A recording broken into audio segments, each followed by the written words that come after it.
తొలిచూపు చాలంట చిత్తాన చిత్రంగా ప్రేమనేది పుట్టగా 10 మంది అంటుంటే విన్నాను ఇన్నాళ్ళు నమ్మలేదు బొత్తిగా ఆ కళ్ళలో ఆ నవ్వులో మహిమ ఏమిటో ఆ కాంతిలో ఈనాడే నా ఉదయమైనదో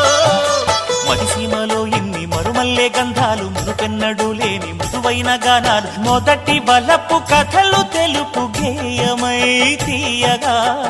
స్వరములు పాడగా ఏ స్వప్నలోకాల సౌందర్య రాశి నా ముందుకొచ్చింది కనువిందు చేసి ఏ నీలి మేఘాల సౌధాలు విడిచి ఈ నేల నడిచింది ఆ మెరుపు వచ్చి